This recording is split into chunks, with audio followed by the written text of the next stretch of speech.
what we're wanting to do is just to expose you um, to different levels of speakers because I think you guys get tired of seeing us. Ne? You don't get tired. Is it because we feed you? Ne? so so yeah, but what this is just one event that we're going to be having, and right through the year, right through the course of what you guys are doing, whether it's the IT bursary or the digital art camp, we're going to be exposing you guys to different speakers so that you can have a different understanding, also hear a different voice. Okay, so once again, thank you so much for being here. We honestly thought when we saw the storm this morning that we might have five or six. And I was actually worried that we're not going to have people here, but I think you guys being here, give yourselves a round of applause. Eh? Thank you for being here. It shows that you guys are actually not just here for the food. You guys are actually here because you actually want to make something of your life. You understand, right? And so once again, thank you for being here, right? And you know you guys can stay here until the rain stops, ne? But by 2 o'clock, it's a night. We are going by 2 o'clock. Okay. So yeah, so I'll just be the MC. Can I just is Amu? Amu, can we just ask Miss Kay just to come and do the welcoming, please? There we go. Yeah. And now, ladies, now you need to put your hands together, right? You need to put your hands together, okay? This is Mama Bear. Okay? So I'm just gonna get Miss Kay just to come and just to welcome us and just to give you just to share a few words with you, okay? Because if it wasn't for her and her vision, none of us would be here today, okay? And for the vision set, so put your hands together for Miss Kay. Janela, hello guys. Thank you for coming despite the rain. You know, sometimes we make excuses for Pilayan, and I always say it's not the first time and definitely not the last time it's gonna rain. So people miss out on opportunities. But we are here with our US partners. I'm excited on your behalf for what they are going to share with you. Who has passport in here? Do you know what a passport is? Maybe let's start there. Do we know what a passport is and what you need it for? Oh. So even with my team, when we started building this thing, I said to them, please get passports because you never know where opportunities lie. We are Africa beyond, right? The fourth industrial revolution, and technology cuts across countries, it cuts across organizations, and just now, for all intents and purposes, Miss Lauren can say here next week they want 5 people to come to the US, and then what? Hmm? So please do yourself a favor. Make sure you have a passport. It's not a what you call anymore. It's not like a privilege. It's a must, especially when you're in this space, digital creative industries. There's programs with the trade and industry department as well that we always talking to them about. And sometimes they call on us to say, give us 5 students, 5 entrepreneurs. So if you don't have a passport, do you see that you're missing out on an opportunity? We're talking earlier on in our meeting, there is an exchange program that's available, and we're like, we want to apply for our students.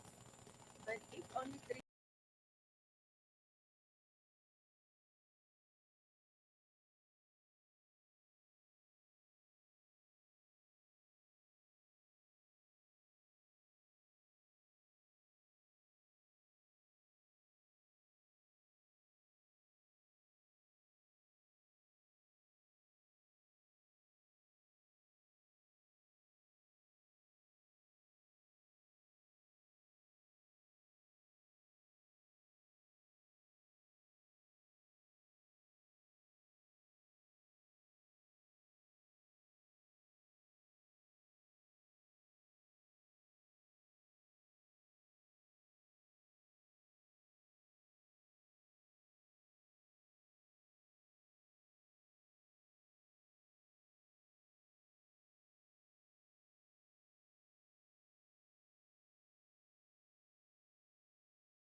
design, participant-centered learning experiences, and effective project management to support project goals and create clear impact for beneficiaries. She has over 15 years of experience working in economic growth with artisan businesses around the world through mentoring, business training, product development, costing and pricing, and export readiness coaching. One thing you guys don't know about Lauren as well is that she spent quite a considerable amount of time in South Africa, to be exact. She was almost South African because she lived here for about 9 years. So there's a lot that she knows about the country. She's not just an American coming to South Africa to speak about things. She has the lived experience of being in our country. And I just want to also thank our partners, AB4IR, for allowing us to come to your beautiful space. You guys are doing amazing work, and we're really blown away by everything you're doing here. Thank you.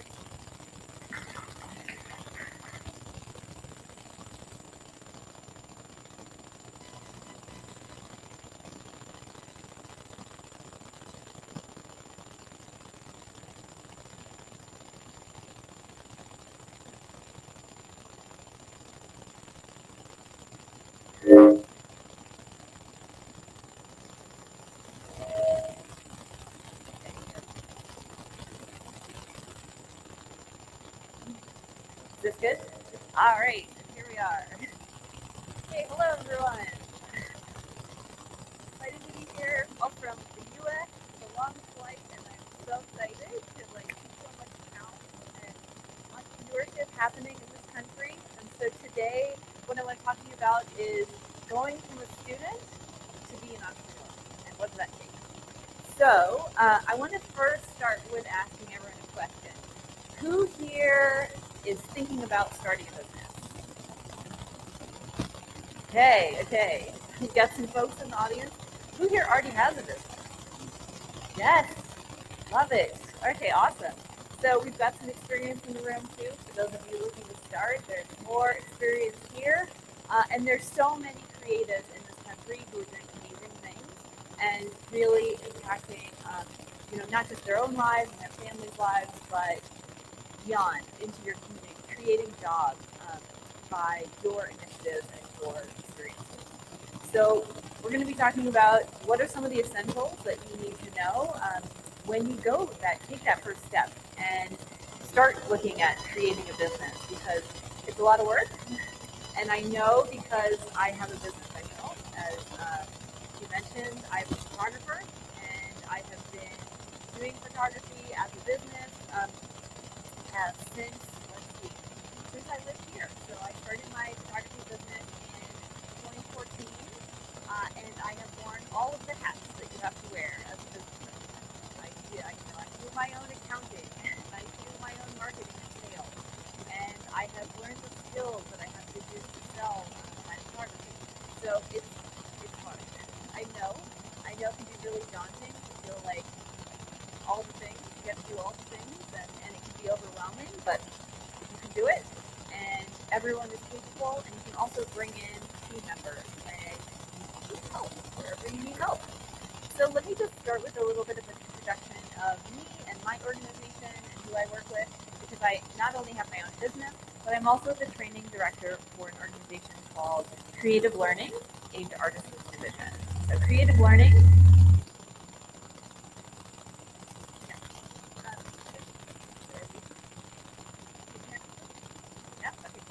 Okay, so Creative Learning is a nonprofit organization. We're based in Washington, D.C., and Age Artisan has been around as a division of Creative Learning. We've been around since the 1970s. So we've seen a lot of changes in the world and how people are doing business. And technology has really improved how people can make things like hand and get into global markets. And so it's become easier and easier to be able to reach those international export markets over the last 45 years that Age Artisans has been around. So Age Artisans, our mission is to create opportunities, economic opportunities for crafters, as we say in South Africa, or artisans, as we say in the U.S., around the world, inspired by handmade traditions. And that's not just looking at traditional craft, but the culture that you have, that culture is super valuable, and it is something that they want to share with the world.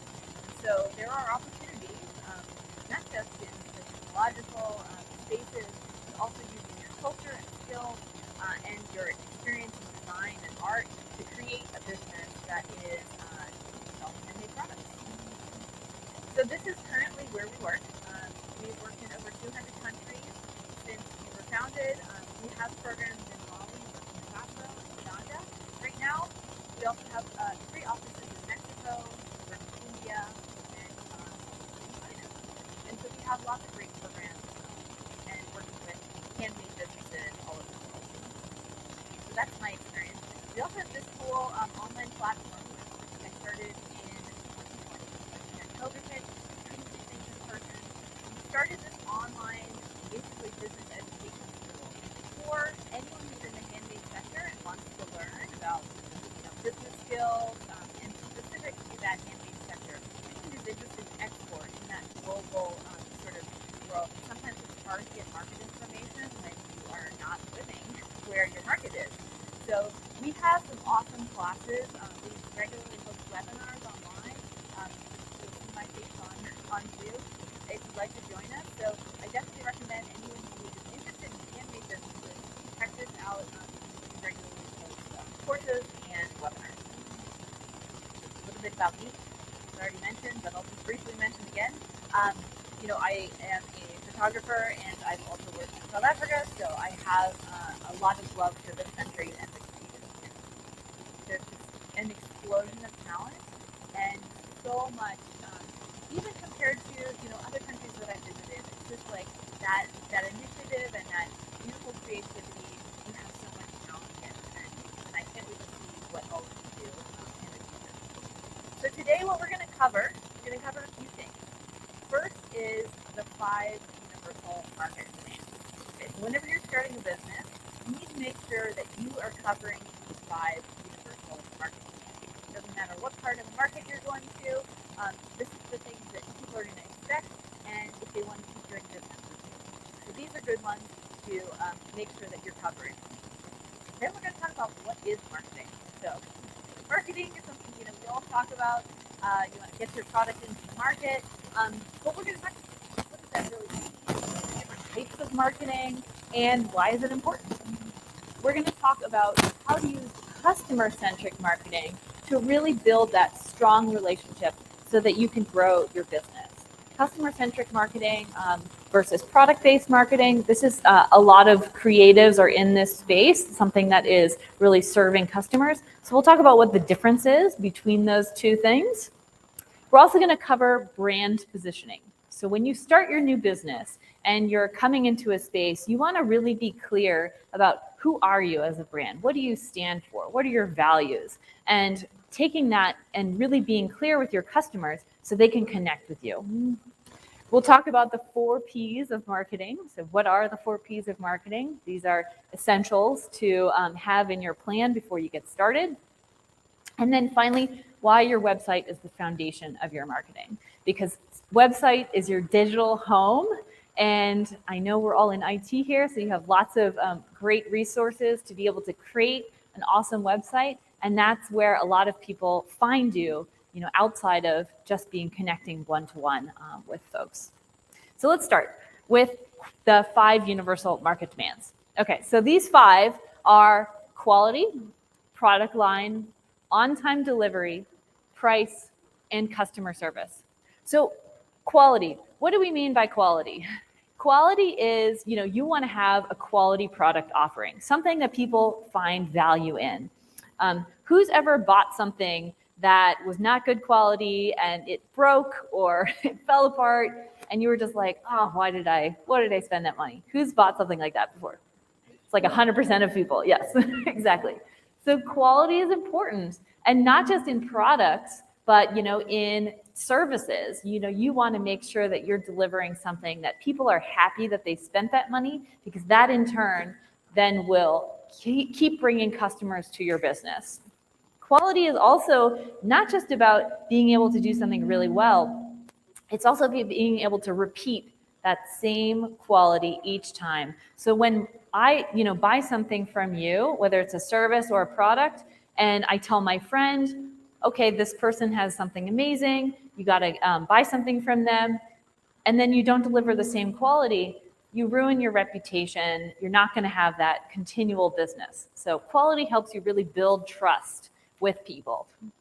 Product line. Okay, so product line means having more than one, just one offering. Okay, so you want to have choices between what products you're offering. So whether that's an artisan product or a craft product, having like a small, medium, and a large. So that's going to help you feel like your offering is more cohesive. When someone comes to buy something from you, they're going to have choices. And those product lines are going to really help you to get into more larger markets. So like if you're looking at export, you're going to have a cohesive product line that is related in design, that has a collection of items that go together. That also allows someone to come and say, okay, I love your product line.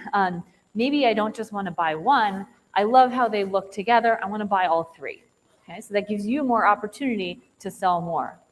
When you're looking at like for my photography product line, I have all the different ranges of prints that I can sell, but I also have different types of offerings. So if someone maybe doesn't want an album, I can offer them a folio box or a wall art gallery. So there are you're reaching more customers by being able to offer those different products in a line.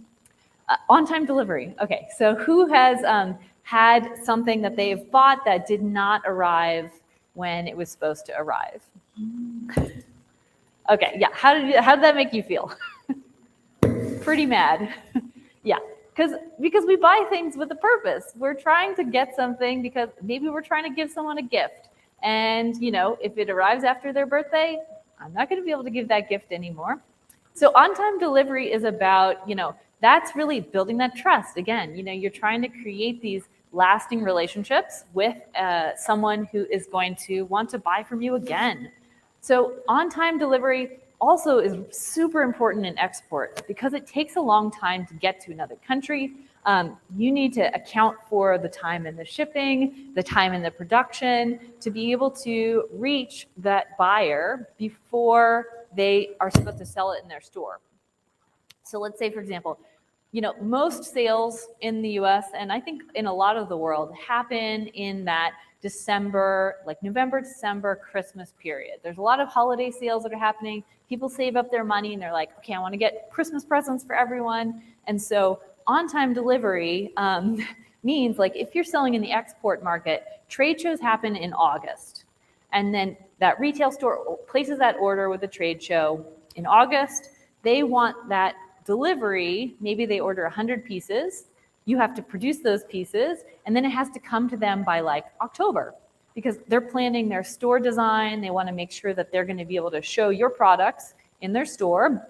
And if it doesn't come on time, they have to replan their store design. And suddenly they have like a hole in where they were going to put your product front and center in the front of the window. Now they got to figure something else out. Now they're not going to be able to sell your product because you were late. And so this on-time delivery is like that partnership to make sure that your products are getting the maximum sales that they can. Customer service. Okay, who has had a bad customer service experience where someone was like not nice to them? Oh my God, yes. Everyone's had bad customer service. Who's had a good customer service experience? Do you remember that customer service experience? Yes, yes. The good ones are, but you remember the bad ones too, and you don't want to go back there. So, everyone makes mistakes, and that's okay. When you're a new business, it's okay to make mistakes. And customer service is about how can you make it right? What can I do to make my customer happy, to make them feel like I'm taking care of them, like I see that there was a problem, I want to help solve that problem with you. Don't just run away and just be like, okay, this problem is your problem now, I'm just going to pretend that I don't see you anymore. No, you want to solve that problem with them. And so ways that you can do that are communication. So like telling people what the problems are before it becomes a problem. So let's say that on-time delivery is just not going to happen. You're like, my materials did not come in time. I'm not going to get it delivered. So how am I going to tell my customer this? Well, as soon as you know that, reach out to them. Be like, hey, I was planning on getting this all done now, and my raw materials just did not arrive on time. I'm so sorry. I wanted to give you a heads up and see, like, do you have flexibility with your time? Is there a hard deadline? Can we use another raw material? What are some of the ways that we can solve this together before it becomes too late? And then you just tell them, sorry, it didn't make it on time. And so then you become, a partner with your customer to be able to solve that problem together and find a new solution. So customer service is about being in touch, making sure that you're responsive and you're solving problems as they arise, because problems always arrive. It always happens. It's how you solve it. So let's go into marketing. Okay, so what is marketing anyway? So marketing it is our job to connect to people, to interact with them in a way that leaves them better than we found them, more able to get where they'd like to go. This is a quote from Seth Godin, and I love it because it's really talking about marketing is just helping solve problems. You want to connect to that customer in a real way and then help them to get to where they want to go. So this is applicable to service-based businesses, product-based businesses. You've got something that customer wants or that customer needs, and you're helping them to achieve something, to get somewhere with your product.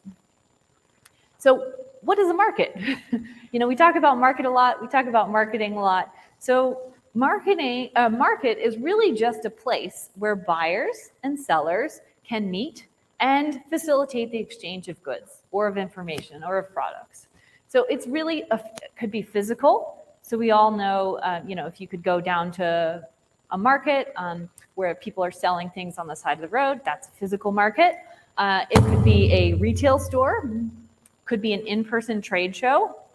It could be an event, or it could be online. So there's websites, there's social media. These are all places that can facilitate connections with buyers and sellers. So all these places are markets. Markets also help to establish the price of goods because that is determined by supply and demand. So if you set your price at 100,000 Rand and no one buys it, then it's not a successful product. You've got to find there's a balance. So you provide the product and then the market says, yes, I want to buy it, or like, nope, I'm not interested. So it's that balance that happens in that market. So supply is created by the people who are selling, and then demand is generated by the people who are buying. So what is a market? So there are local and there are tourist markets as well. So these are in a local community. There might be spaces where you can go and buy and sell things. And this is an opportunity, which is a great place to start for new entrepreneurs because it's easy. It doesn't cost that much to go to find that market. So who has ever sold something at a local market? I know we have a few entrepreneurs in here. Yeah? Okay, so what was that like? Good. Yeah. So this is a great place to start. And markets that are close to you are going to be like your training ground for figuring out how to grow into the future. So I always recommend start with your local market. Test the ground, see what people think. Find out what is that demand and what is that price that is going to work for this market. So this is a great market, local markets, because it's accessible. Then we have local retail. So there are retail stores in various different places, like in Joburg, there's lots of retail stores that sell handmade products. There are stores in Cape Town that you could send your products to. So local retail is a great way to access someone else's market instead of just in your local community. So these retail stores are a great way to sort of sell more, start to grow the business, start to get orders, because retail stores are often going to buy something in bulk. They are going to want, maybe they want a dozen of your products. And so that local retail is that next step in sort of that entrepreneurship journey. There's also wholesale trade shows. So wholesale trade shows are sort of like that, even that next step. And there are both wholesale in South Africa. So there's a couple, there's one wholesale trade show in the home decor and gift market called SARCTA. SARCTA is a trade show that also happens in like February and in August. And this is where a lot of products, retail stores from all over the country come to this trade show and they buy for the year, or they buy for the next 6 months. So wholesale trade shows are a great place to sort of concentrate your market, because everyone who comes to a wholesale trade show owns a store or is a buyer. So it's not open to the public. So this is a great place. You know, sometimes there's retail shows as well, like Decorex is a retail show. The Rand Easter show, I think, is also a retail show. These are places you could sell local retail, but there's also wholesale opportunities. There's also wholesale opportunities in the US. So there's a couple really big shows where like 10,000 buyers will come from all over the country, even from around the world. And they will come and place orders with wholesalers, importers, and you can potentially connect with the people who are selling in those trade shows internationally. You could sell to the wholesaler, or you could wholesale yourself and then open up a wing in the US if you wanted to be importing into the US. So wholesale is a great opportunity to sort of then again increase the number of products that you're selling. There's also large retailers. So there's large retailers in South Africa. There's also large retailers in the US. And these are companies that are going to buy in even larger bulk. And so we're increasing in volume here each time. So a large retailer in the US, like for example, is Anthropologie. They buy handmade products and they buy in very large quantities. So instead of like 50 products, they might be buying 300, 1,000 products. So as you get up and start to sell to larger and larger companies, there's a lot more complications that come with that. They start to come with like big stacks of like contracts that you have to sign and agree to work with them in certain ways. So it becomes harder the bigger you go. But nicely, there are also boutique retailers. So boutique retailers are great for smaller businesses and handmade businesses because they're not buying 1,000 or 2,000. They're maybe buying, 20 to 50. They have a smaller customer base that maybe pays a little bit more because they have a higher end customer. So boutique retailers are a great place for selling internationally. This is a good place to start the first time you start thinking about exporting. Okay, so then we also have platforms and websites. Okay, so who has bought something online here, like online retail, like Take-A-Lot or, yeah? Okay, yes. So just like that, there are online platforms globally as well.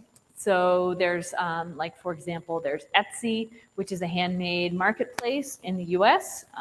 There's Amazon Handmade, which is another platform in the US that sells handmade products.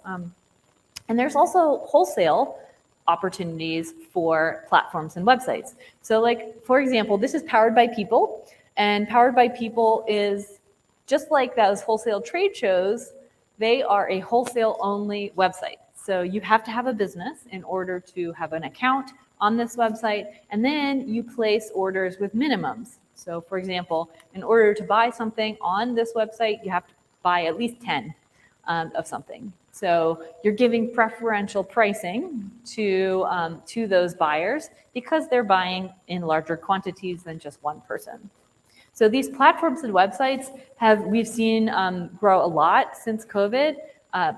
Powered by People is one. There's also a company called Faire, F-A-I-R-E, which is a bigger wholesale platform that doesn't just sell handmade products, but also other products. And these platforms are great because it gives you that technological space. You can really reach new markets without having to physically be there. So it's a little bit of a lower cost than going physically to a trade show. So this is great. And that is one of the places that, if you're looking to go into the US for the first time, then those handmade wholesale marketplaces are great. Okay, so marketing. What is marketing? Marketing is really the activities that your company is undertaking in order to promote the sales of products in a market. So this marketing includes branding. It also includes product development, because once you have a product, unless it's going to be sold, unless people are like, yes, I want to buy it, that's something that you have to maybe adjust. So development is like this ongoing, continual process. You always have to be thinking about, okay, how can I make this better? How can I tweak this? How can I make it so people want this even more? So product development is a continual process. And who's done some product development before? Like developed a new product? Yeah? Okay, nice. So this is something as an entrepreneur, it's essential. If you're selling a product or a service, you have to develop what that is. What is your offering? And what are the ways that you can continually sort of improve, learn about your market? You're going to get feedback, and then you're going to use that to develop. I've talked to people before who are like, I've been working on my product but I haven't been selling yet, but I know it's perfect and I know it's going to sell. It's like, it's not going to sell. You don't know that it's going to sell until it actually does sell, because someone has to believe in your product and pay for that product to actually prove your case that, like, yes, this is a real thing, it's going to work. And if you make your product the first time and no one does buy it, that's okay.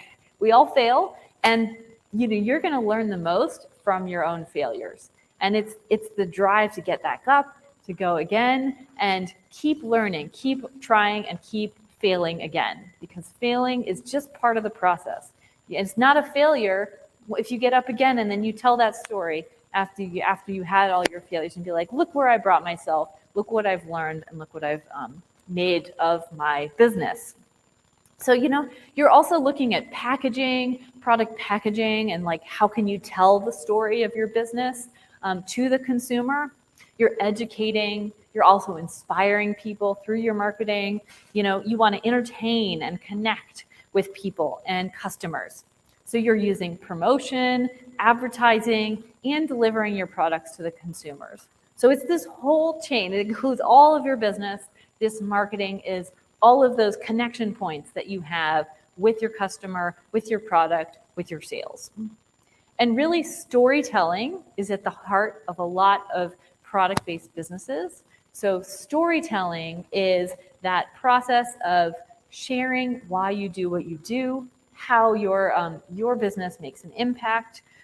With handmade products, people really love having something that's made by hand, and you want to tell them about that, because these stories, when someone buys a gift, you're going to tell them, you're going to tell that person that you give that gift to, what is the story of this product? So who here has given a gift and told the story of the gift?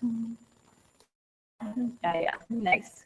I mean, that's what I do. Whenever I travel, I am going to be looking for things that I can buy for my friends and my family.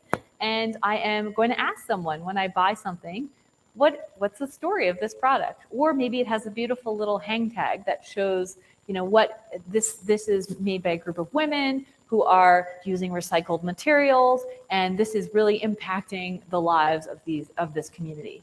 That's wonderful. I want to tell that story, and I'm going to bring that product home, and I'm going to share that with the person that I gave the gift to, because then they have now the story that lives on. That story continues, and whether that's a product-based business or a service-based business, if you're selling a service, you as a person, you're going to have that vision, that mission, that values, and that is your story. And then that is the thing that you share, that passion that you share with your customers. And then they connect into that. They buy into your story, and that's what helps sell your products.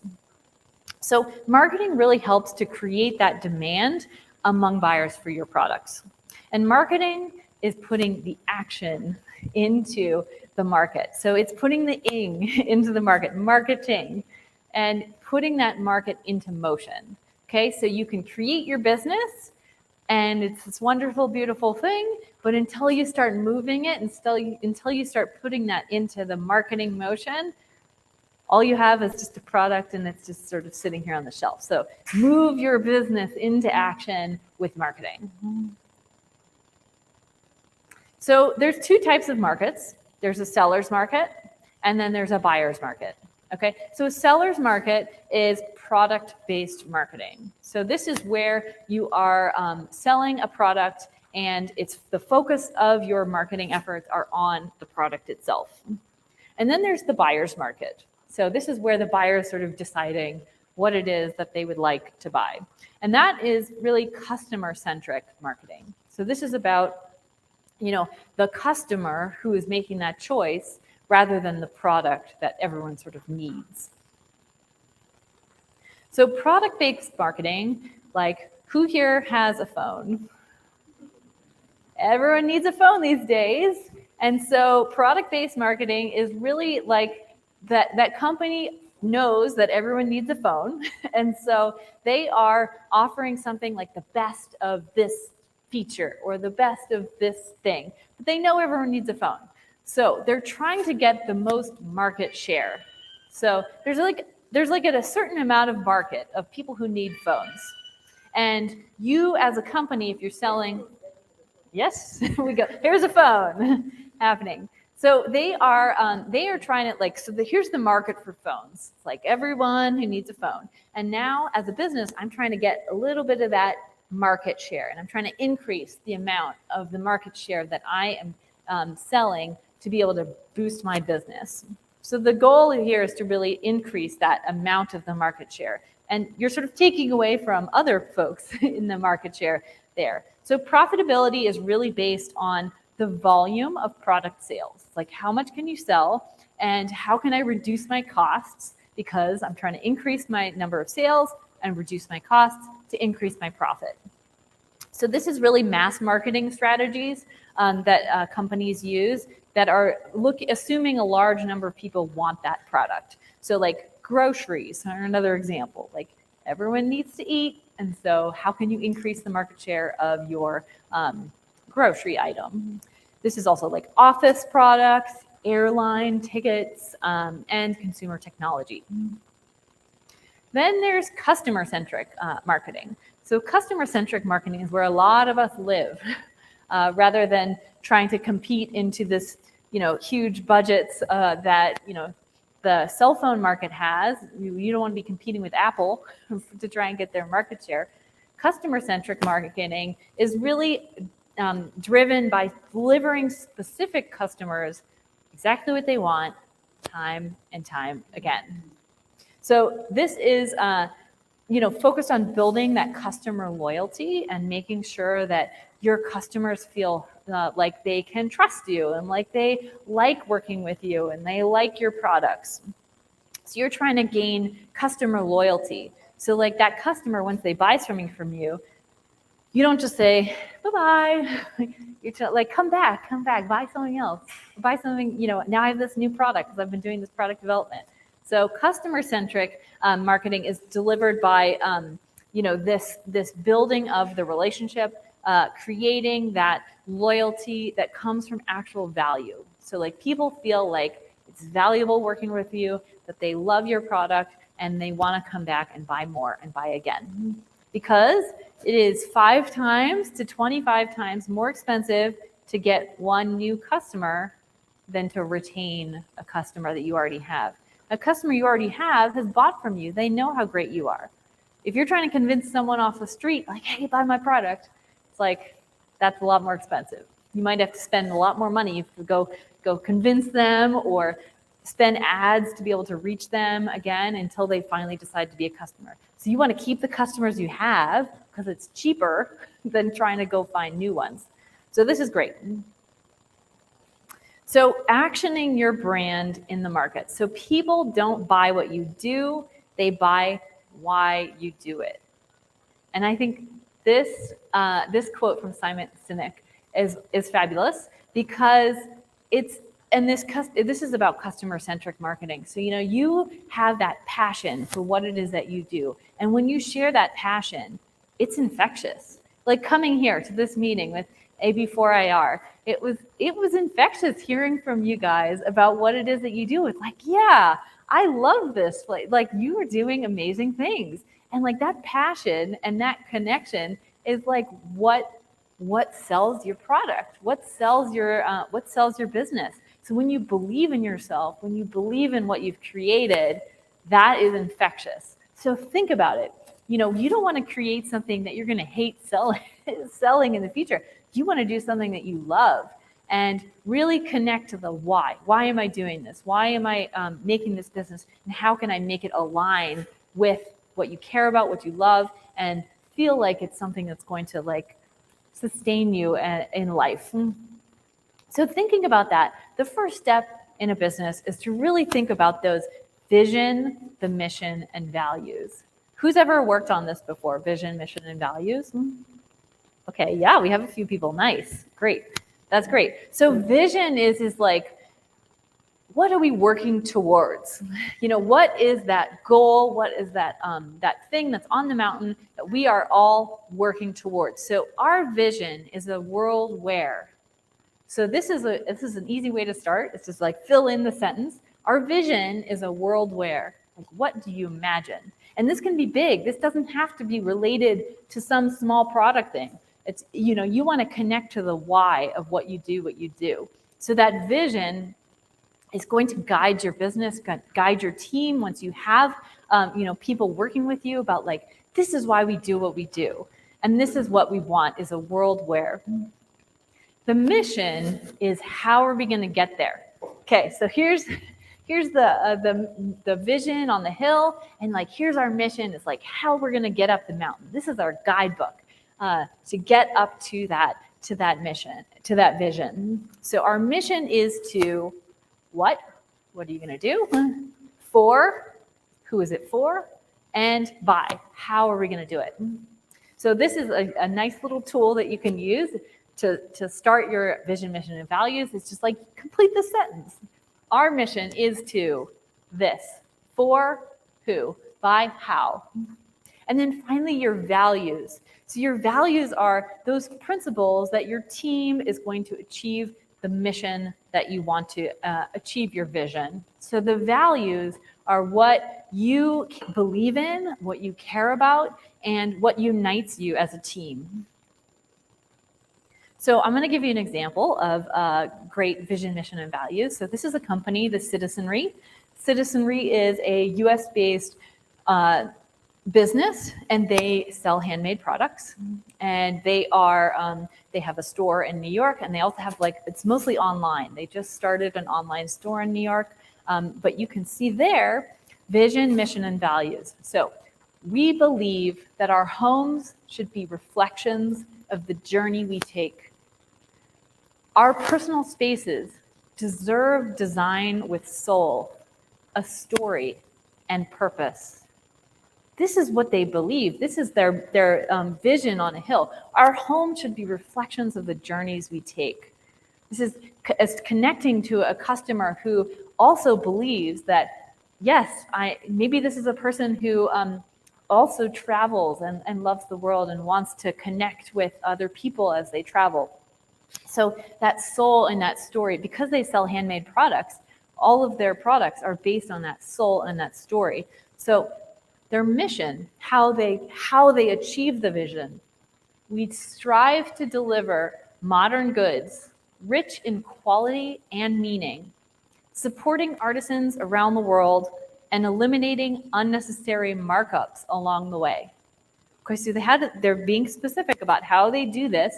They achieve this goal through delivering beautiful modern goods with quality and with meaning, with the story, but also supporting artisans globally and delivering, eliminating unnecessary markups. So they're speaking to the fact that they are primarily an online store, so they're not necessarily, they don't have the same overheads that some of the businesses with lots of storefronts do. So they're able to offer it at a lower cost because they're not marking up with middlemen. So they're working more directly with artisans.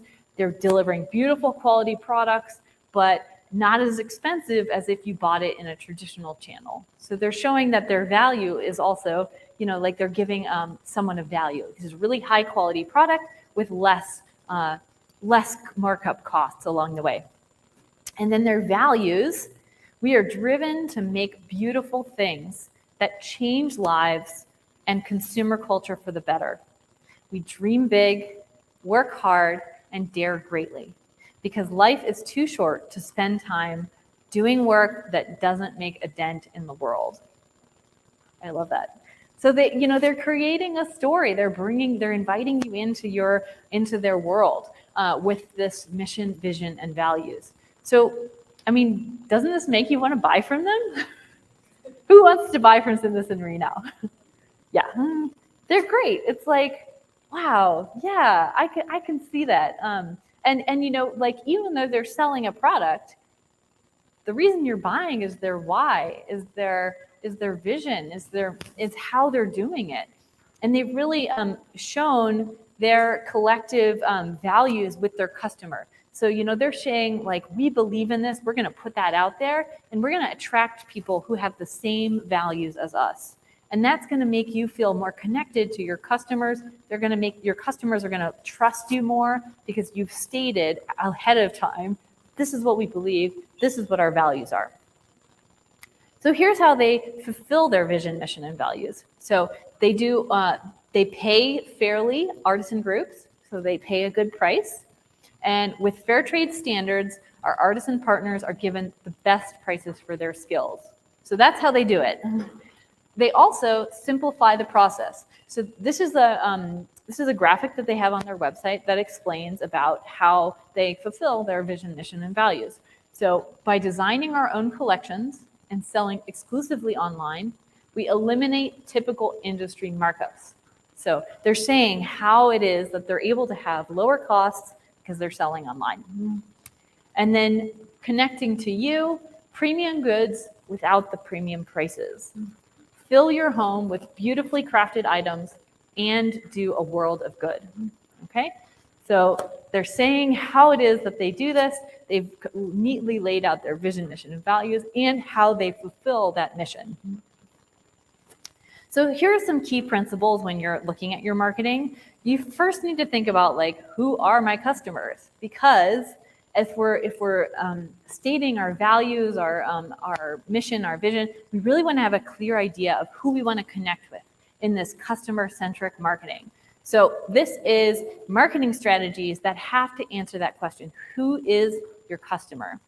And your customer, you can get really quite detailed about this. Having that customer profile is a super valuable way to start your business. So you want to think about, like, where do they live? Am I selling to the local community? Am I selling to retail stores in another city? Maybe it's a little bit of a different lifestyle in that city. Maybe I'm selling overseas and they have a very different culture and a very different lifestyle. So what are the ways that I can understand better who is that person who is going to value my product and what I buy? So because if you don't identify, who is your brand, it's very hard to develop that marketing mix that speaks to the value that you're going to provide your market.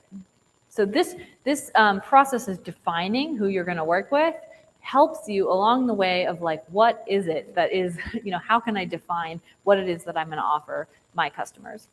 So segmentation is just that process where companies realize they cannot be everything to everyone.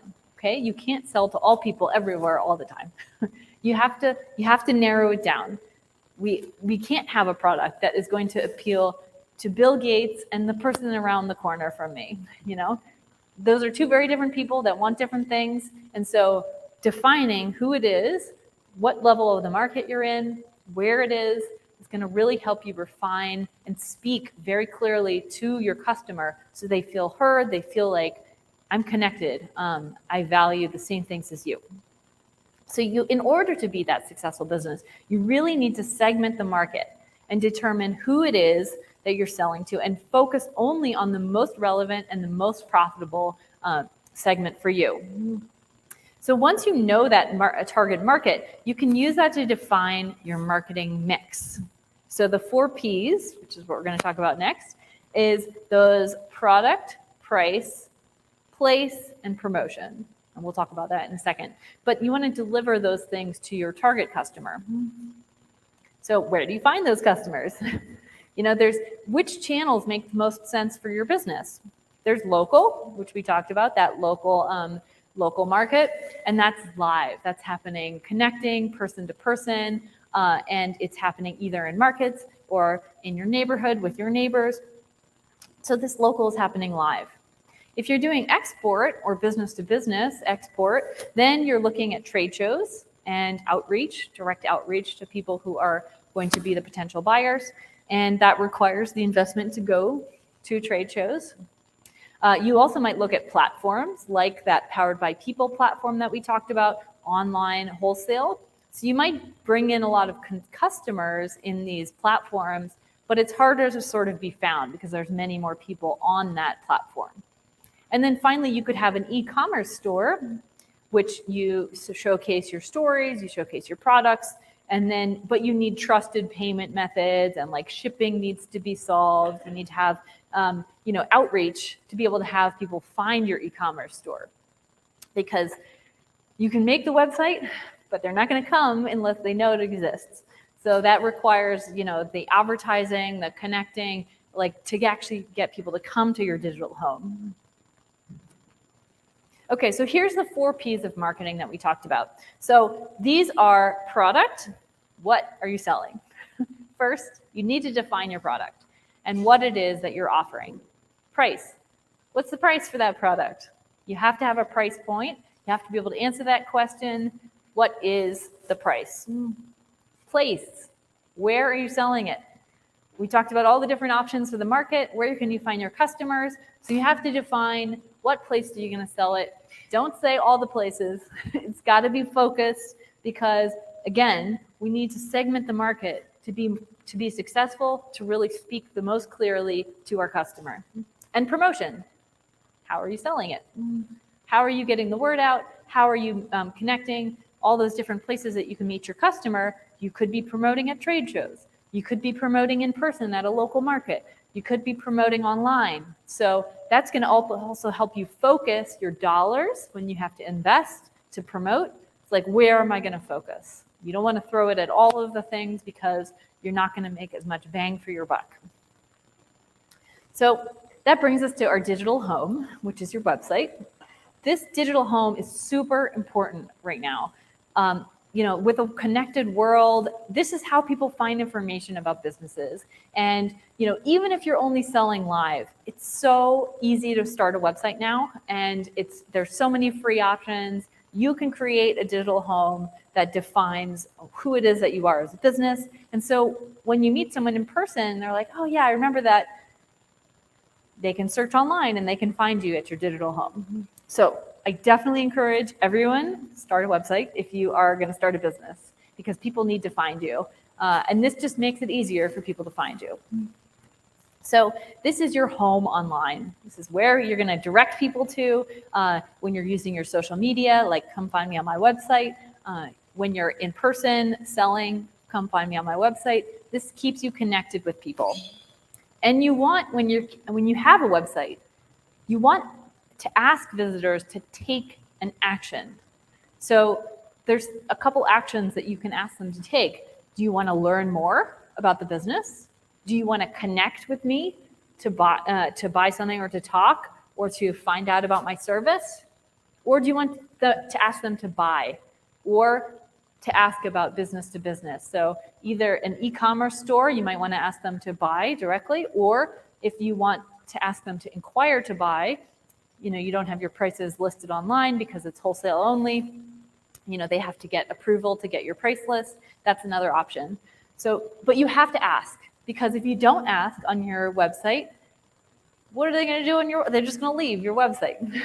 So you actually, you have to ask the question.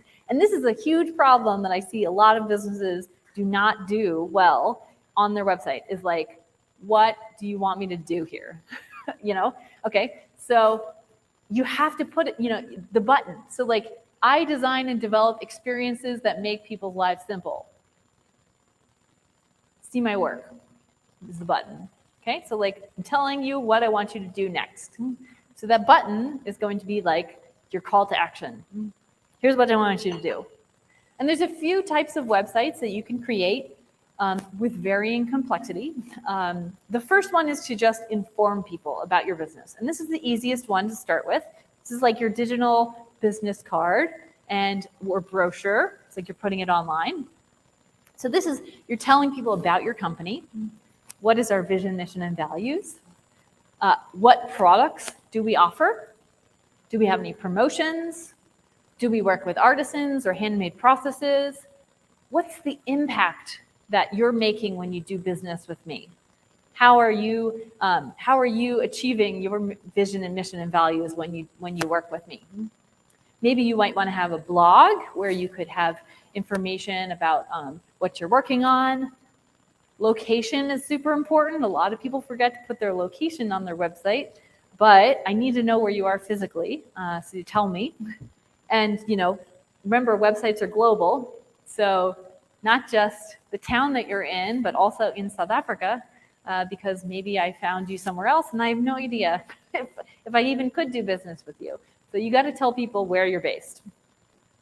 Also, terms and conditions. If you have any terms and conditions working with businesses, you want to have those on your website, as well as frequently asked questions. So this is an example of a informing website, and this business is a company, say Design on a Mission.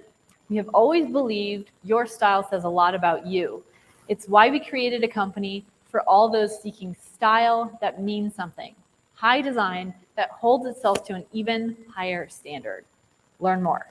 Okay, here's what I want you to do. Go learn more. So you're informing your customers about who you are and what it is that you do. The next type of website is about connecting. Okay, so you're trying to get their email address, because email address is one of the best ways to maintain those relationships with your customers. An email address is something that you own. It's your list. If you're on social media and you have social media followers, social media changes every day, how they do their algorithms. So you have no idea if in a month's time, your Instagram following is going to suddenly not see your products. So your email list is key, because you can always email that person. There's no platform that's telling me, am I going to see this email or not? It's coming to their inbox. So trying to get someone's email address is a fantastic way to build your network, to build your database of your customers who have trusted you enough to give you their email address. So you're asking for that email. You also might have social media icons. So here's where you can connect with me. I'm on Facebook. I'm on Instagram. I'm on social media. So you ask to connect with them on social media. You also can ask for, you might have contact information there. So here's my email address. Maybe there's a connection form. So you can submit your information to me to ask me a question. You don't have to, you can give people multiple options as to how to connect with you. So there's some others, location. If you have a store, if you're a physical place, you want people to know where to go find you. And then, some advanced ways that you might connect is chat bots. So that little pop-up in the corner that says chat with us. It is possible to do that without a team. They have software on websites that let you add a chat bot to your website, and it sends an email to you. And then you can it's like someone's on your website and wants to chat, and then you can log in and be like, oh, I can chat with them. So it's an option that it doesn't necessarily even cost a lot of money. It's something that you could do as just a solo entrepreneur. But it's not necessary for all businesses. It's just an additional way to offer people to connect. There's also, you could do virtual meetups or a Facebook group. These are ways that you can connect with people who are your customer base. I've seen some businesses do really well with a Facebook group.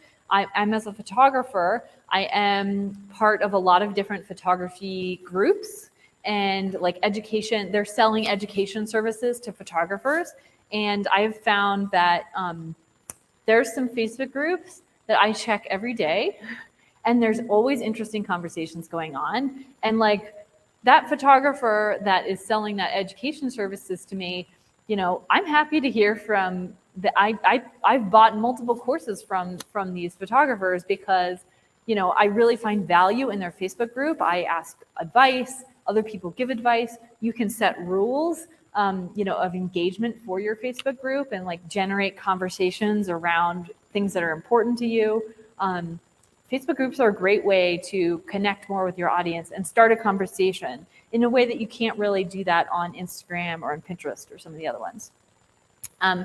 Yeah, and then virtual meetups, you know, you can sometimes have like buyer Zoom meetings if you wanted to like show someone a showroom or have a, you know, sales meeting with someone to connect before they buy from you.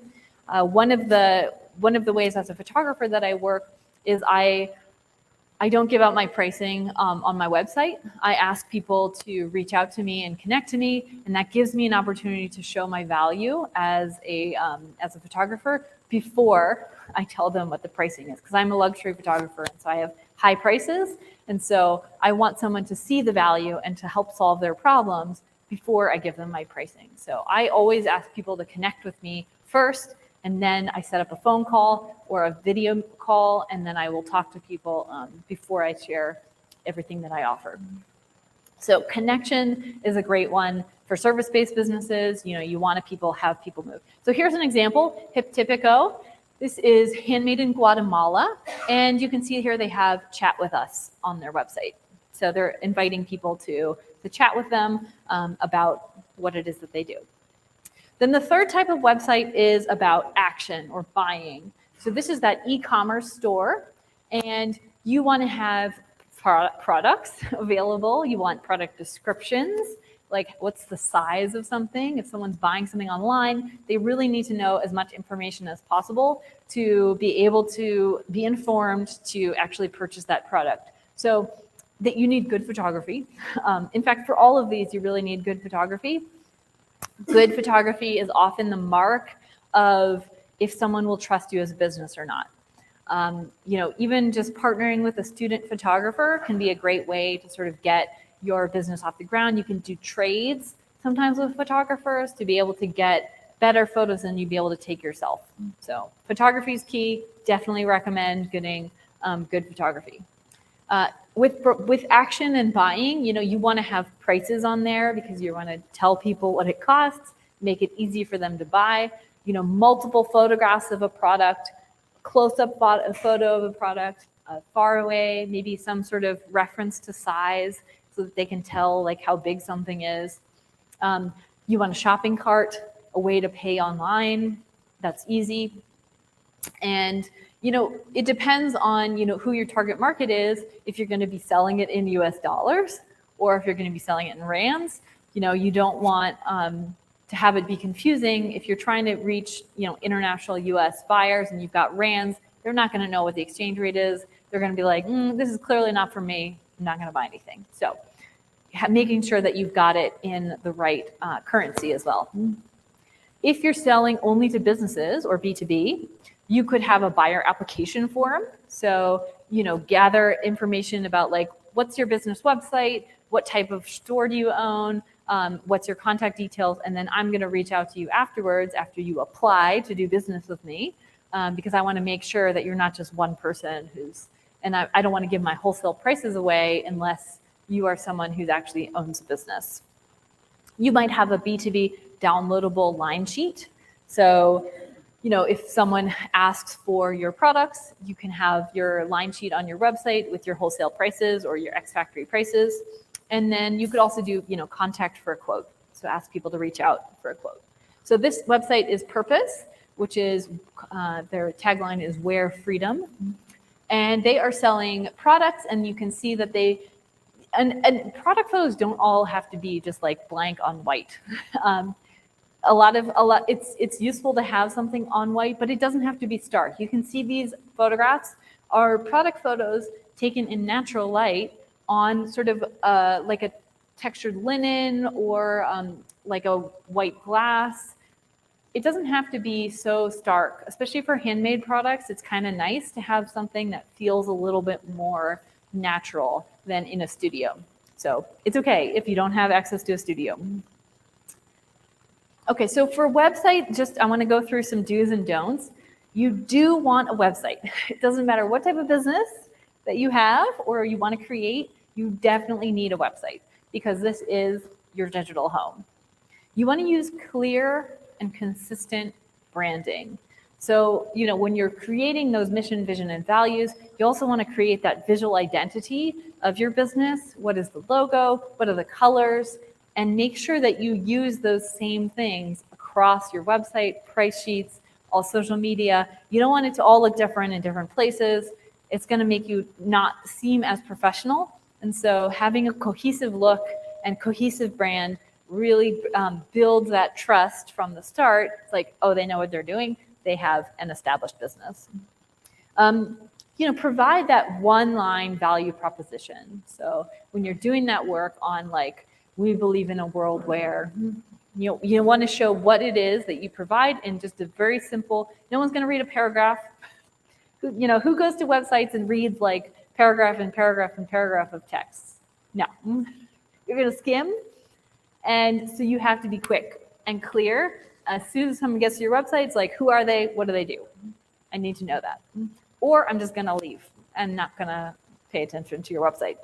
So you want to have an engaging hero image. So that hero image is that first photograph on your website. It's the first thing that people see when they come to your site. And that should really show what it is that you're about, what products it is that you offer, or if it's a service, what does that service look like?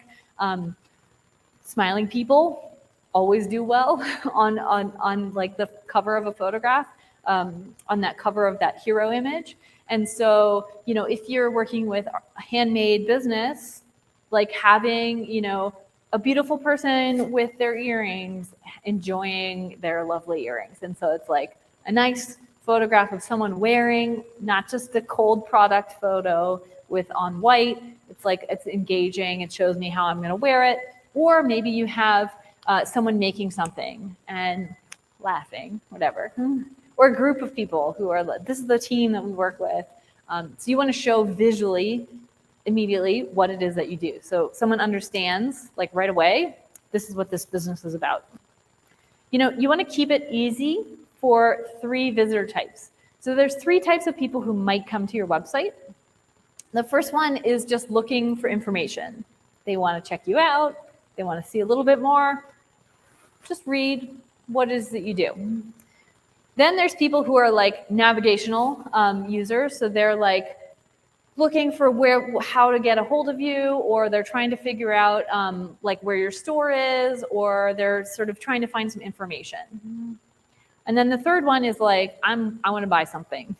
So, and that might be that person first comes to your website informational, and then they move to navigational, and then now they're buying. But you're always going to have those 3 types of people coming to your website. So you want to think about, when someone comes to my website the first time, how do I make sure it's easy for them to find what they need to find? So you simplify your homepage. You don't want to put a million things on that homepage. It's going to overwhelm them. They're not going to want to read the paragraphs about your business. So the critical calls to action, you want them to be able to take those actions. So connect, learn, and buy, or inquire to buy. So those 3 actions, you want to simplify where they do that, have a clear button, and so that people can find that easily. And then you don't want to go without this website. Don't do it. You got to have the website, even if you're just starting and you want to get started and keep working on it and improving it. That's okay. You just have you can expand it later. It doesn't have to be perfect each time. And so, you don't want to confuse people or overwhelm your visitors with too much information. Who's been to a website that's way too much information? Yeah, I certainly have. And I'm just I am done reading this. I do not want to, I don't even know what they're doing. I'm done. So you don't want to overwhelm people. You want to keep them there, simple, short language, clearly communicate your value. And don't forget to tell them about your value proposition, like what it is that you offer and like why that's valuable. And don't forget to clearly ask people to take action. And a lot of people do this badly. Like they just forget that you actually have to ask someone to like email you or reach out or learn more. And when you're scrolling down a website, always have a button at the very bottom, because once someone gets to the bottom of a page and there's nothing to do and like there's nothing to click on, they're just going to leave the page. So have something at the bottom of your page, not just at the top, that leads them somewhere else on your website. So like maybe it's like learn more here, and then it takes you to your about section, or connect with me, email me. So it's not letting them reach a dead end. They should never find a dead end on your website. Always something new that they could do. So when you're creating a business, when you're looking to become an entrepreneur, there are 3 critical elements to success. There's everything that's There's everything that is related to entrepreneurship. So you're being the business person, you're making sure that you meet those 5 universal market demands. There's those business skills. Then there's responding to the market demand. So you've created this business, and now the market has told you what they like, what they don't like, what price they like, and you're responding to that. So you're not just living in isolation, you're aware that there is a market and that you have to respond to that market to be successful, and then adapting your design to respond to that demand. And then it comes back to entrepreneurship. So this is a cycle that is going to continue, and you're going to keep learning as you go. And the best way to predict the future is to create it. Okay? So I'm going to leave you there. The best way to predict the future is to create it. You can create your own lives. You can create your own businesses, and it's exciting. And you can do what you want to do in the future. You can make something happen. And when you can dream it, you can create it. So I'm going to leave it there. This is my contact details if you want to reach out to me. This is also our artisanbusinesslab.org website. I'll leave it up if you want to join any of our webinars, and that's my email address. So, any questions?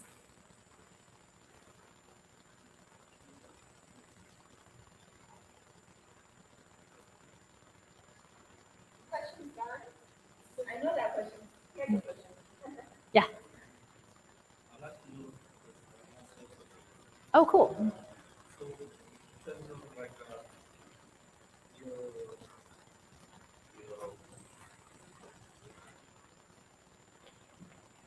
website, I don't know, I'm just curious. You have time, you have any website? Yes. My website is my name.com. So laurenbarkume.com if you want to check out my photography website. Yeah. It is. And so with photography website, it's the same thing. You still want to connect to that person who is your ideal customer. So like I photograph LGBTQ weddings, and I do portraits and branding. And so I have those 3 sort of sections of my website. I have a frequently asked questions. I have a connect with me, like steps to working with me. So I do all these things that we talked about with the website on my photography website too. Okay, right. Thank you. Mm-hmm. Thanks. Yeah, there's one question online, Cool. Lauren. It says, can I use AI-generated value proposition in my marketing, especially Facebook? I mean, if you've already developed value proposition, then yeah, that's great. I mean, if you've already done the work here, then that's what that work is for, is to be able to use it in your business. Okay, Tabanga, I hope that answers your question online. Any other questions? The slides, Lauren, will you make it available for us? I have already put it on a stick, so yes, you can share it. Yes. So, ma'am, I was about to ask, If I want to be a brand ambassador for your company or any other company that is related to art and something, which protocol should I follow? Because I've been trying like to reach out to certain companies to be an ambassador and then they didn't reach back to me. So maybe you can give me a strategy on how to approach them. On how to approach what type of companies? Companies that are offering ambassador, like to be an ambassador. Oh, bursaries? Is it more about influencer? He's basically asking, he said he's been reaching out to different companies wanting to be a brand ambassador for them or an influencer for them, but he has no luck. He had no luck so far. So could you maybe give him some tips or a strategy that he could follow in terms of getting into the right direction? Okay, great. Yeah, good question. So whenever you're trying to show your value to companies that might want to hire you to be an influencer, companies want to hire influencers because it gives them access to like a micro market share. So they are using influencers to really connect to a smaller group of committed people who trust that influencer. So when you're building an influencer business, I definitely think it's good to, think about your vision, mission, and values as well. And like when you're sharing content, when you're creating content, create the content that is going to connect with a certain audience. So think about who is your customer, because you want to connect to that customer first and build that trust and build that content that people are going to want to keep coming back to. And then you can sell that audience by showing I have a connected audience. People are interested in what I say. And then people are more likely to listen and to want to connect with you if you have that clear mission, values, sort of like, and you have content that's clear, that's related to, who they might want to connect to as a customer. So I think all of these things are also helpful for you. Great, thank you.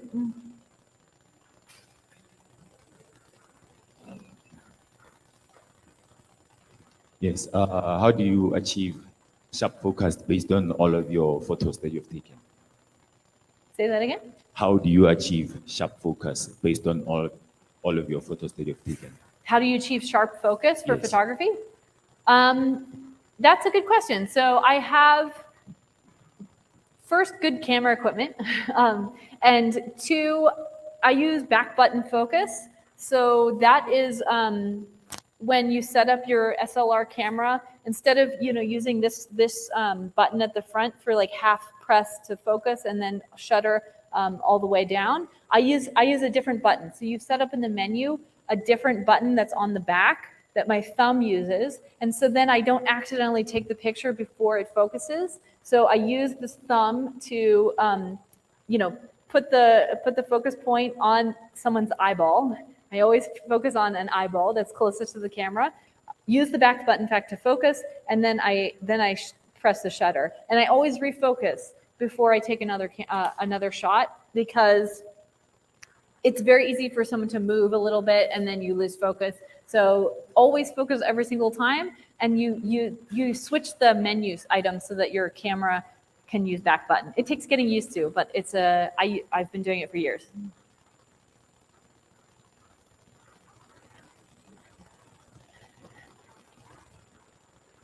Thank you very much. This is going to require your personal opinion. I wanted to know, like, I've noticed a lot of companies, they have a digital website, but then they also have maybe on a Facebook and Twitter, they also have a page there. So is it a must that if you have a digital website, you're gonna have to have on a social media platform to also have a page there? And what's the difference between that website that's clearly for your company and for maybe on the Facebook, Twitter, Instagram, and so on?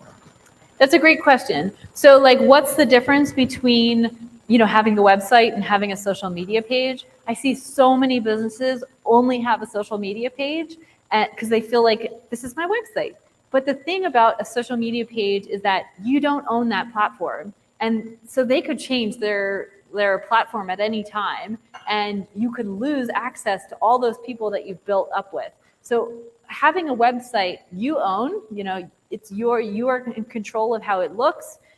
Social media pages, they have limitations in like what you can ask someone to do. You can't add that much information, about your business. So really, a website just gives you more control to tell the story of your business, to ask for people's email addresses, to like connect with potential customers. Social media is really a tool that is fantastic, that you should use in addition to your website as a way to connect more informally with your clients and potential customers. So your website is sort of like where all the information lives, and then social media page is sort of where you connect more informally and like show people behind the scenes.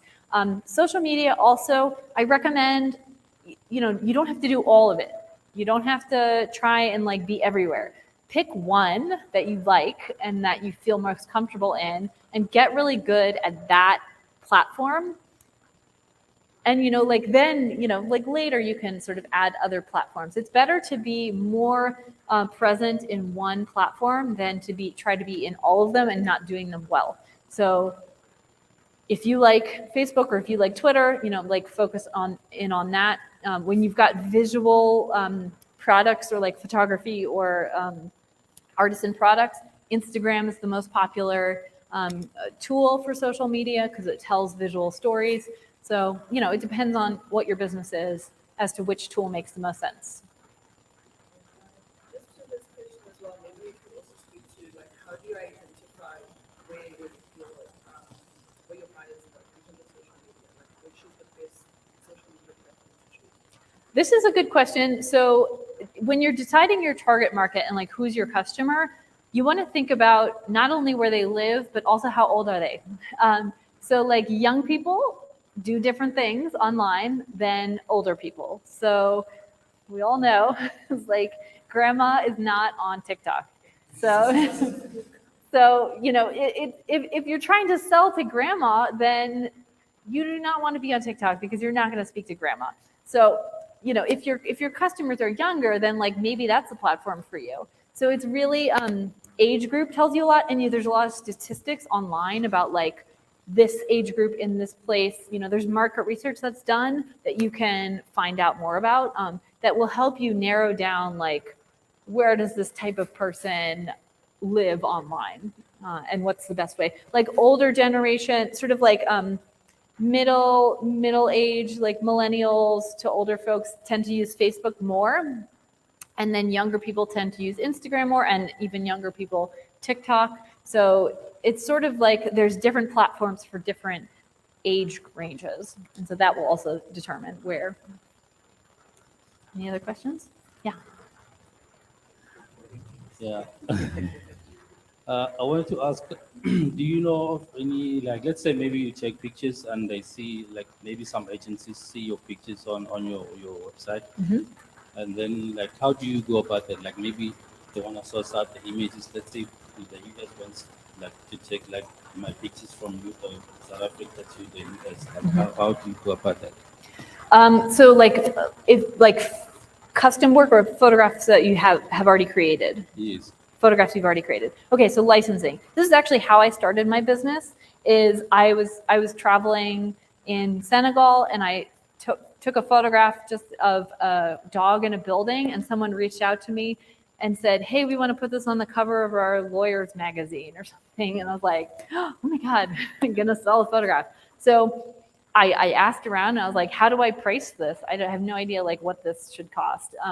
And so I found another photographer who did stock photography, and you can plug in terms of pricing, you can plug into a platform like Getty Images, and they will you can put in the use case. So you ask about like, what's the use? Is it worldwide? Is it like just in South Africa? Where do you want to use it? What's the print run? Is it if it's print or if it's digital only? And you plug into all those calculations, and it will like spit out a price for you as to like how much that particular use case is worth. And then you give a license for use for that image. And then in terms of if so that's if someone reaches out to you, you can put your work on stock libraries. So there's various different stock libraries that are easier or harder to get into. Like Getty Images is a little bit harder. I have some images on Getty Images, but not a ton of work. And then basically they show up in search engines. When people are looking for licensed images, they will say, okay, I'm looking for a picture of, someone smiling in South Africa on a sunny day with blah in the background. And that will come up. And then someone might be like, I want to buy that image. Okay. Because the reason I'm asking is that like I'm more into like documentary photography. So Uh-huh. like I take a lot of pictures, and it's a lot of work because I go around and take pictures, get to know people. Like at the end, I'll do publish my story online, but somehow I feel like I'm doing that for free. Yeah. Like, there's no, because I do it because I love it, but now it's Yes. training and Yes. Yeah. Yeah. I think in terms of getting your work noticed is like being very good about tagging it and like giving descriptions, because you can add to the metadata of a file of like a photograph. You can add like the location, like describe the image in the caption. Those things are searchable online. So when people are searching on Google, like the way I got started was I put all my work on Flickr, and Flickr as a website, it lets you add tags. And a lot of people found my work just Google searching, and they would find my image on Flickr, and then they'd ask to license it. So, you really need to use the metadata and use, you can also set up your own website to be like a mini stock site. Photo Shelter is a good one for that. But tagging and really describing your image well gets it seen by more people. But also not losing heart, right? Because I think a lot Yeah. of people don't realize it doesn't. Nobody that has a powerful story to tell started now and got remunerated now. It was. I mean, if you stop to speak to anybody and anybody that you think you admire, they will tell you they've been at it for years and years and nobody noticed. But when they do notice, it's almost as if now everybody's telling everybody about you, kind of thing. So don't lose heart. Yeah. It goes back to what Lauren was saying earlier on. Remember your why. You didn't start it necessarily because you wanted somebody to see it to make money. You started it because you were passionate about it.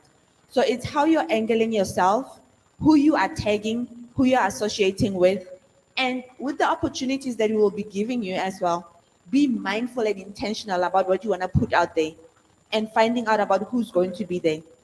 I spoke about the Digital Youth Festival. We'll make a list available of who will be there. But homework to yourself, find out what are their key issues that they're looking at. And then when you take pictures that speak to their core mandate, it becomes that much easier. So also, it just may be like, for crying out loud, the UN and the Sustainable Development Goals. Do we all know what those are? Check that out. The kind of pictures that you're taking, take what stuff that speaks to that, tag them, align them to that. That's one of the easier ways to do that, because I'm always looking for good pictures, and I get heart wrenched. When you travel, there is this thing that the Europeans and Americans, but the so-called first world, they depict Africa as if we are this very poor. Everybody's walking around half naked. There's lions and leopards, and of course, these ones that are escaping are not doing us a favor,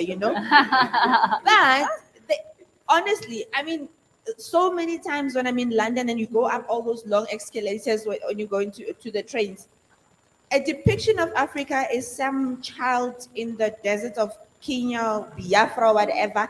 And that's the mindset that they have, because most of them also don't travel. So here's an opportunity for you as an African, a South African, to depict your country. You understand? So be intentional. Let it just not be that you're throwing an arrow in the dark and you're hoping it'll hit something. Be intentional about it. Right? Okay, I saw 4 hands. We're going to take 5 questions, right? And I think Lauren has a busy schedule as well. So it's number 1. Okay, you're number 1. Rebecca Zella, number 2, number 3, and number 4. Who's going to be the 5th and last one? So we'll keep that 4 for now, okay? And then we'll take it from there. Okay, I want to ask a personal question.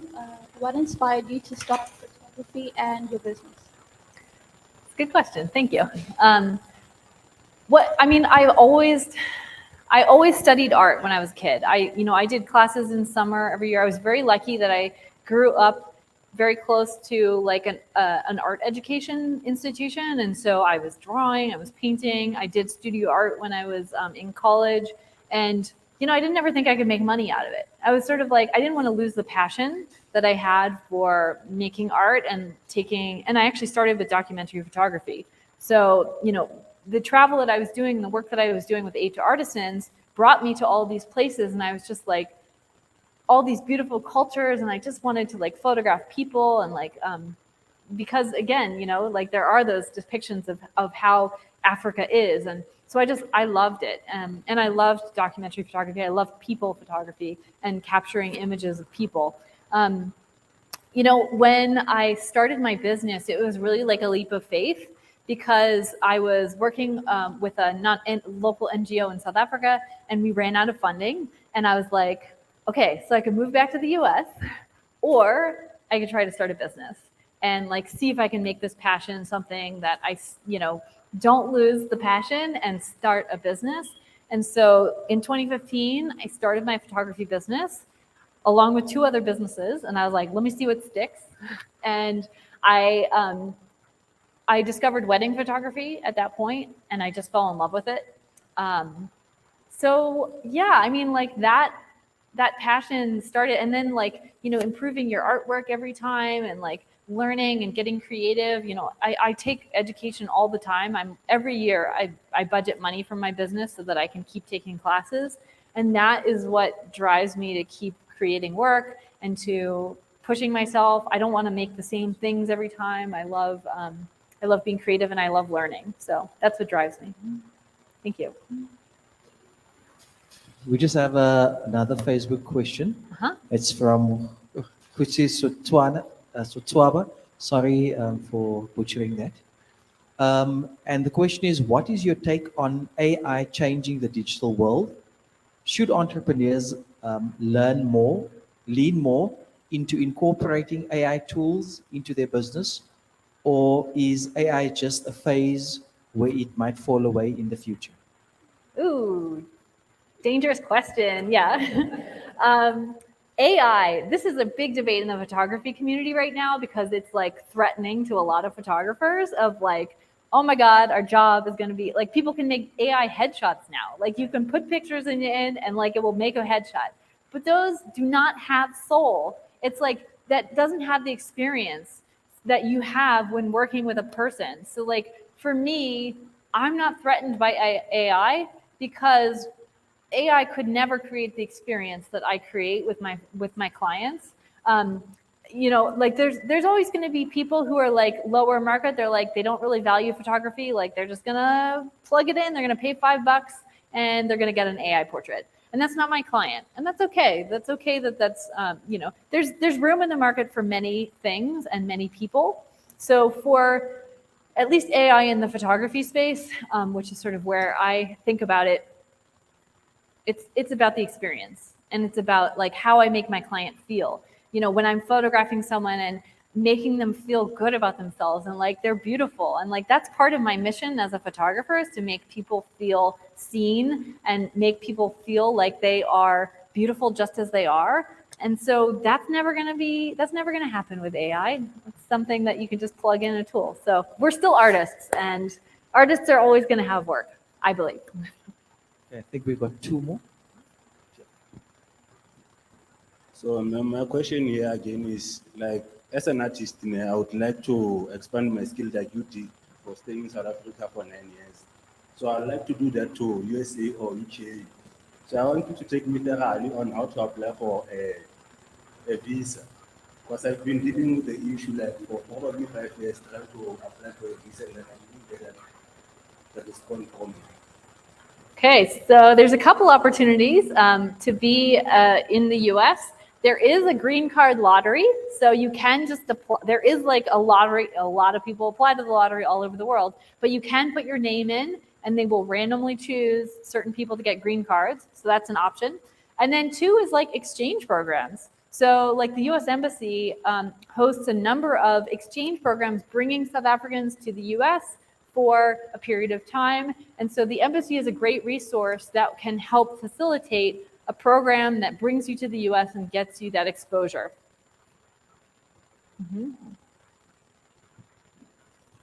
Okay, I actually have 2 questions.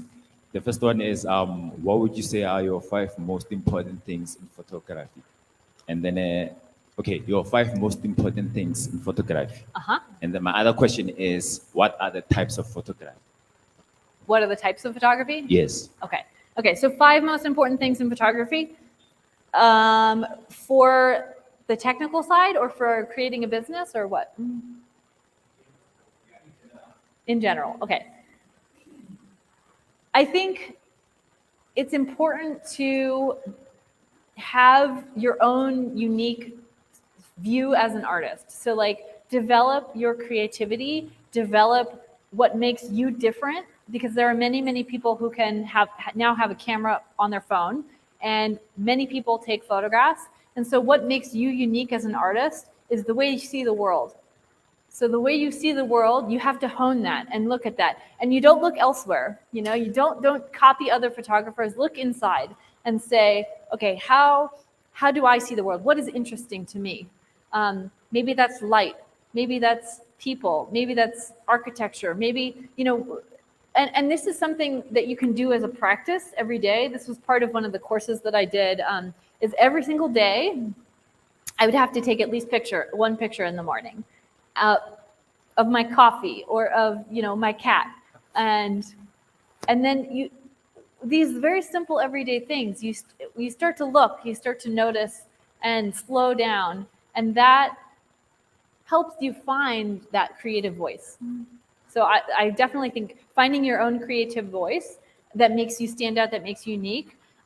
2 is connection with clients. So you want to, and like we talked about customer service and things, you know, I only work with a select number of clients. I don't want to work with hundreds of people because I love to work with people. So I would rather take the time to like get to know someone before I photograph them, talk to them about how they want to be seen, how they want to be photographed, create something together, and then, you know, be able to give them a product that they can put on their wall and that they can enjoy in physical print that reminds them of that experience that they had.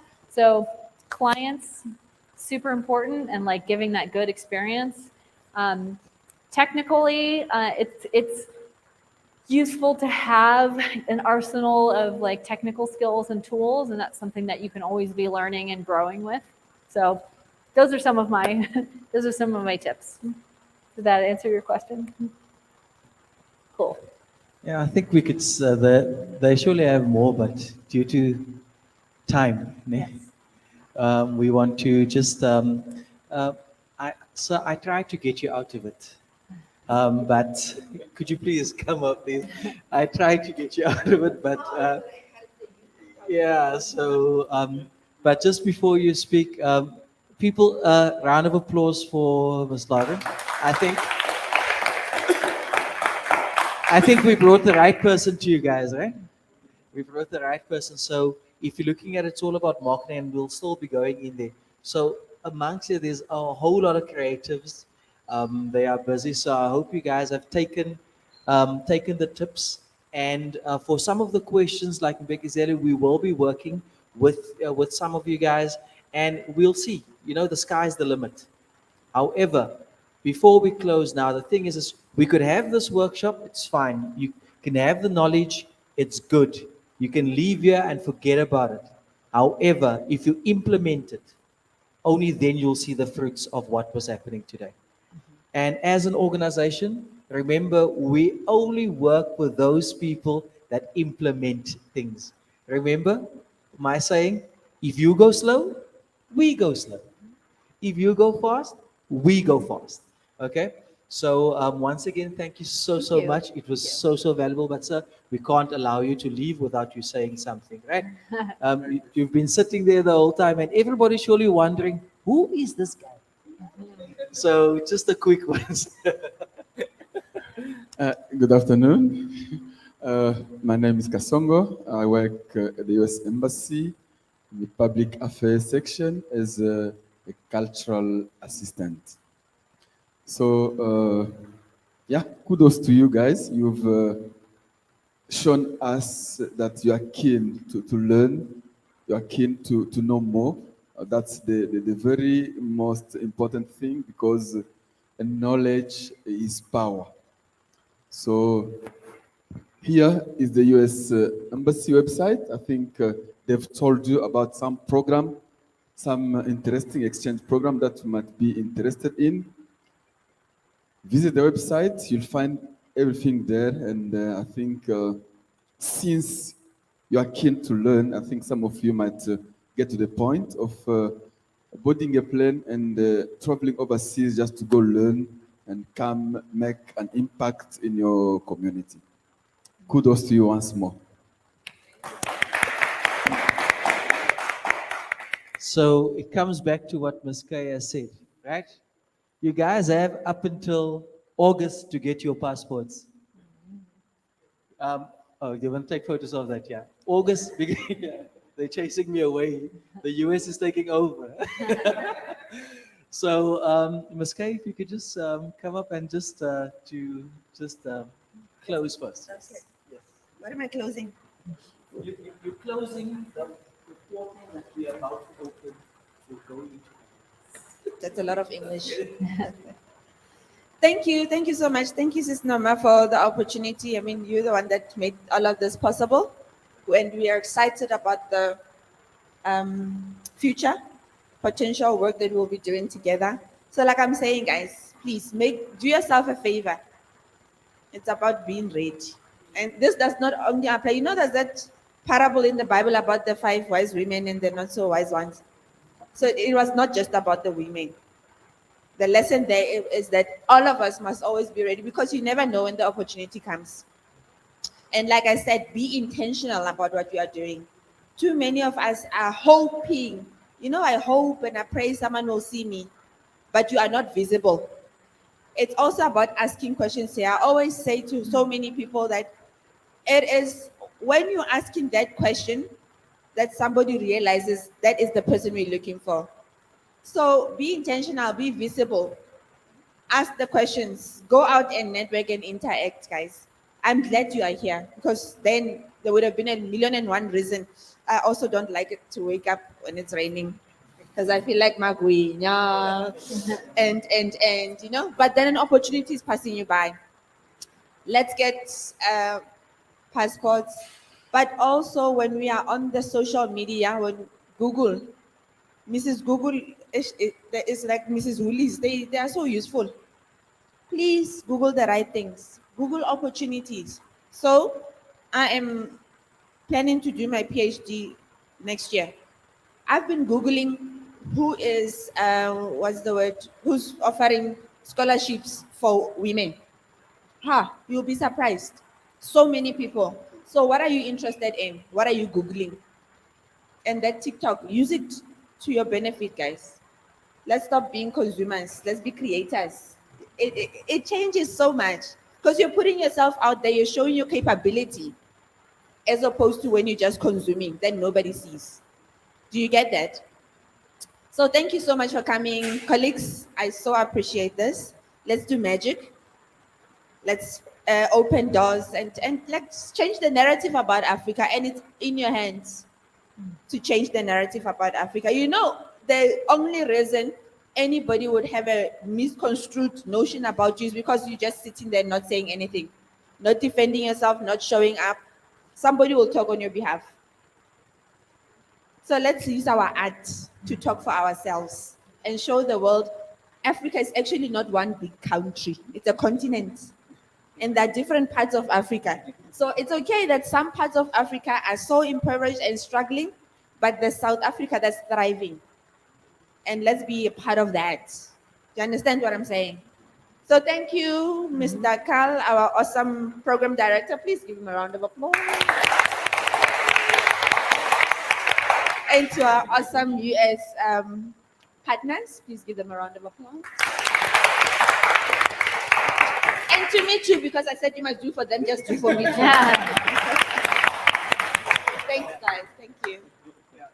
Good people, just in closing, we're going to close now as well. Now remember when you guys be at the sit, we're going to create African stories, remember?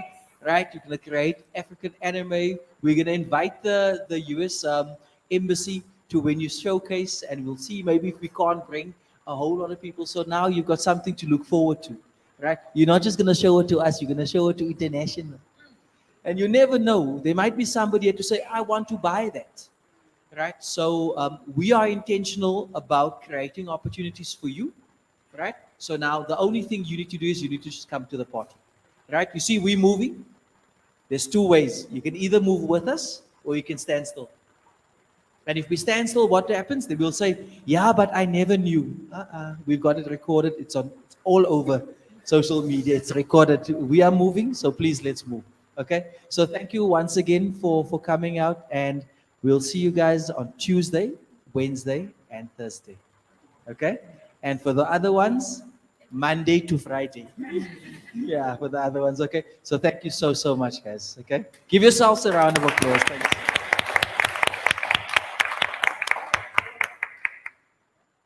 Oh, and Tabang says bye-bye. Thank you guys so much.